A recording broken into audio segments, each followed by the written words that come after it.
Hi అండి. Welcome back to happy recipes. నేను మీ స్వప్నని. ఈరోజు వీడియోలో ఒక హెల్తీ రెసిపీ చూపిస్తున్నానండి. అది కూడా డ్రై ఫ్రూట్స్ చిక్కీ.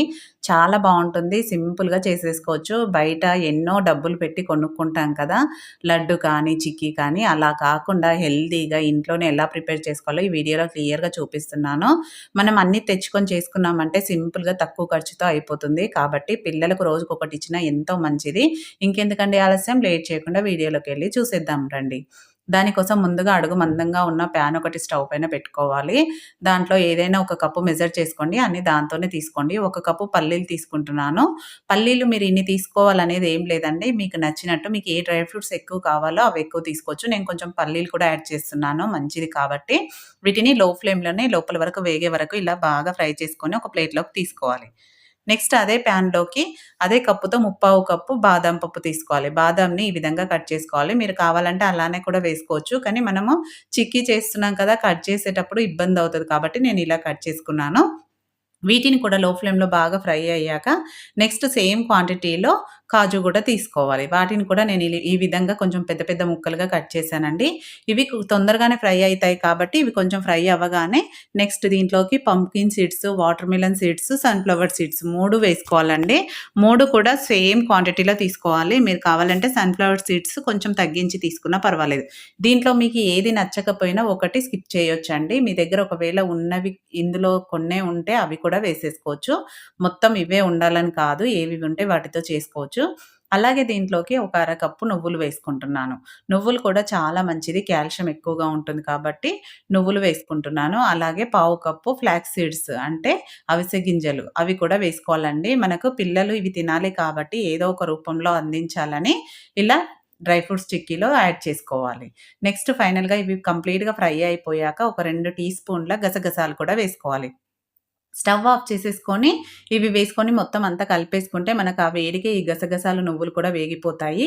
ఇప్పుడు బాగా ఫ్రై అయిపోయాయి కదా! నెక్స్ట్ వాటిని ఒక ప్లేట్‌లోకి తీసేసుకోవాలి. దాంట్లోనే ఉంచితే కిందికి మాడిపోతాయి కాబట్టి ఇలా ఒక ప్లేట్‌లో వేసుకున్నాక పల్లీల నుంచి కూడా పొట్టు తీసేసి ఈ విధంగా కొంచెం డబల్ అయ్యేలాగా పగలగొట్టుకోవాలి. ఈజీగానే వచ్చేస్తదండి. ఇలా చేసుకున్నాక మనం బెల్లం తీసుకోవాలి కదా! దీని క్వాంటిటీ ఎలా తెలియాలి. సో, అందుకని ఇవి ఫ్రై చేశాక వీటన్నిటిని మనము ఆ కప్పుతోనే కొలుచుకోవాలి. నాకైతే ఇక్కడ ఇలా కప్పుతో కరెక్ట్‌గా మెజర్ చేసుకున్నారంట. బెల్లం తీసుకోవడానికి ఈజీగా ఉంటుంది. సో, అందుకని తప్పకుండా ఏదైనా ఒక గిన్నె, గ్లాస్‌తో అయినా కొలుచుకోవచ్చు. నాకిక్కడ 3:15 అయిందండి. సగంకి కొంచెం తక్కువొచ్చిందనమాట. 3:30 వరకు అయింది కాబట్టి నేనిక్కడ బెల్లం ఎంత తీసుకుంటున్నానో చూపిస్తాను చూడండి. నెక్స్ట్ మనం బెల్లం ఇవి ఎందులో ఫ్రై చేసుకున్నామో అదే ప్యాన్‌ని తీసుకోవాలి. అడుగు మందంగా ఉండాలండి ప్యాను. దాంట్లోకి 2:30 కప్పుల బెల్లం తీసుకుంటున్నాను. నాకిక్కడ 3:15 అయింది కదా! 2:30 కప్పులు అంటే దాదాపుగా ముప్పావు కప్పు 2 పైన ముప్పావు కప్పు బెల్లం తీసుకున్నానండి. ఇది కరెక్ట్‌గా సరిపోతది. మీరు స్వీట్ ఎక్కువ తినే వాళ్ళైతే 3 కప్పులు తీసుకున్నా కూడా బావుంటుంది. ఇది కూడా మనకు స్వీట్‌గానే ఉందండి. మైల్డ్ స్వీట్‌గా చాలా బావుంటది ఇలా ఉంటేనే. మరి ఎక్కువ స్వీట్ తినలేని వాళ్ళైతే ఇలానే తీసుకోండి. ఎక్కువ కావాలనుకుంటే 3 వేసుకోండి. ఇప్పుడు దాంట్లో అరకప్పు నీళ్లు పోసి బెల్లం కరిగించుకోవాలి. అది ఒకవైపు కరుగుతుండగానే మనము చిక్కీ చేస్తున్నాం కాబట్టి చిక్కీ కోసం ఒక ప్లేట్ తీసుకొని దాంట్లో నెయ్యి అప్లై చేసుకోవాలి. ఎందుకంటే మనం చిక్కీ వేస్తాము. మనకు ఈజీగా రావాలి కాబట్టి ఇలా నెయ్యిని అప్లై చేసుకొని ప్లేట్ పక్కన పెట్టేసుకోవాలి రెడీగా. ఇప్పుడు మనకు బెల్లం కూడా కంప్లీట్‌గా కరిగిపోయింది కదా! మనకు పాకం రావాలి. అందుకే మనం ముందుగా వాటర్ ఎక్కువ వేయొద్దండి. కొంచెం తక్కువ వేసుకుంటేనే పాకం తొందరగా వస్తుంది. మీడియం ఫ్లేమ్‌లో పెట్టుకొని పాకం వచ్చే వరకు ఉడికించుకోవాలి. దీంట్లోకి మంచి ఫ్లేవర్ కోసం ఇలాచి పొడి కూడా వేసుకున్నాను. అలాగే ఇదంతా కలిసేలాగా కలుపుకుంటూ దగ్గరే ఉండి ఈ విధంగా నురుగొచ్చినప్పుడు మధ్య మధ్యలో చెక్ చేసుకుంటూ ఉండాలండి. పాకం అనేది మనకు గట్టి పాకం రావాలి. సో, అందుకని ఇలా వాటర్ తీసుకొని చూస్తే మనకింక పాకం రాలేదు. ఇది మనకు అరిసెల పాకం వచ్చింది. అంటే ఇక్కడి నుంచి మనకు స్టార్ట్ అయిందనమాట. దగ్గరే ఉండి మధ్య మధ్యలో చెక్ చేసుకుంటూ ఉండాలండి. పాకం మరీ ముదిరిపోవద్దు. ఇలా అయ్యిందంటే ఆల్మోస్ట్ మనకు పాకం వచ్చేసినట్టే. చూడండి ఈ కన్సిస్టెన్సీ వచ్చిందంటే మనకు పాకం వచ్చేసినట్టే.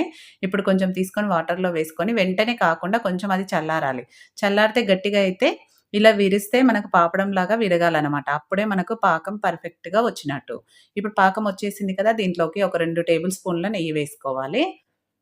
నెయ్యి కొంచెం ఎక్కువే వేసుకోవాలండి. ఒక పావు టీ స్పూన్ కంటే తక్కువ వంట సోడా వేసుకోవాలి. వంట సోడా వేయడం వల్ల క్రంచీగా, టేస్టీగా ఉంటుంది. కాబట్టి తప్పకుండా యాడ్ చేసుకోండి వంట సోడాను.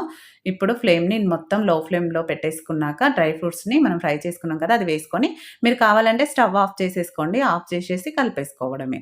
అంతేనండి, డ్రై ఫ్రూట్స్‌కి మొత్తం ఈ బెల్లం అంతా పట్టేలాగా బాగా కలుపుకోవాలి. ఇదంతా దగ్గరే ఉండి చేసుకోవాలండి. అస్సలు మీరు కొంచెం మర్చిపోయినా, పాకం మాడినా, డ్రై ఫ్రూట్స్ మాడినా వాటి టేస్టే మారిపోతుంది. కాబట్టి దగ్గరే ఉండి ప్రాసెస్ అంతా చాలా సింపుల్‌గానే అయిపోతుంది కాబట్టి దగ్గరే ఉండి చేసుకోవాలి. వెంటనే ప్లేట్‌లోకి వేసుకోవాలి. ఎందుకంటే ఇది గట్టి పడతనే ఉంటది. కాబట్టి మనం గట్టి పాకం చేసాం కాబట్టి తొందరగా గట్టి పడతనే ఉంటది. అందుకని ఇలా ప్లేట్‌లోకి వేసుకొని ఒక గిన్నెకి నెయ్యి అప్లై చేసుకోవాలి. అడుగుకు అప్లై చేసుకొని ఫ్లాట్‌గా ఉన్నది తీసుకోవాలి. ఈ విధంగా ఒత్తేసుకోవాలి.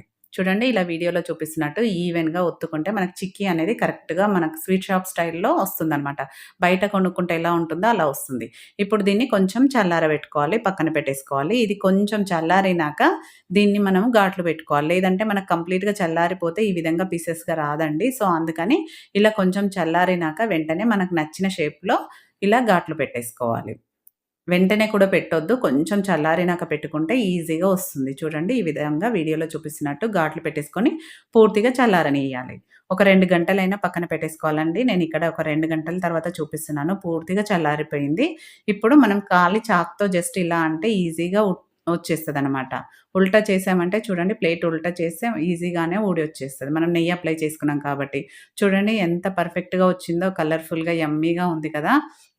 ఇలా ఇంట్లోనే హెల్తీగా చేసి పిల్లలకు స్కూల్‌కి స్నాక్స్‌లాగా పెట్టొచ్చు. ఈవినింగ్ రాగానే ఇవ్వడానికి కూడా చాలా బావుంటుంది. మనకు విరగడం గూడా ఎంత ఈజీగా విరుగుతున్నాయో చూడండి. మనం కట్ చేసుకున్నాం కాబట్టి ఈజీగా వచ్చేస్తాయి. కాబట్టి కొంచెం ప్రాసెస్ ఉంటుంది కానీ, ఇంట్లోనే హెల్తీగా చేసుకున్నామనుకో క్వాంటిటీ ఎక్కువొస్తుంది. అలాగే ఇంట్లో చేసుకున్నామంటే పిల్లలకు పెట్టడానికి గూడా ఆలోచించే అవసరం లేదు. డ్రై ఫ్రూట్స్ కాబట్టి చాలా మంచిది. డెఫినిట్‌గా ట్రై చేయండి. ట్రై చేశాక మీకెలా కుదిరిందో ఫీడ్‌బ్యాక్ పెట్టండి. వీడియో నచ్చిందా? నచ్చితే లైక్ చేయండి, షేర్ చేయండి. సబ్స్క్రైబ్ చేసుకోవడం మాత్రం మర్చిపోకండి. అలాగే తప్పకుండా హైప్ కూడా ఇవ్వండి. Thank you for watching.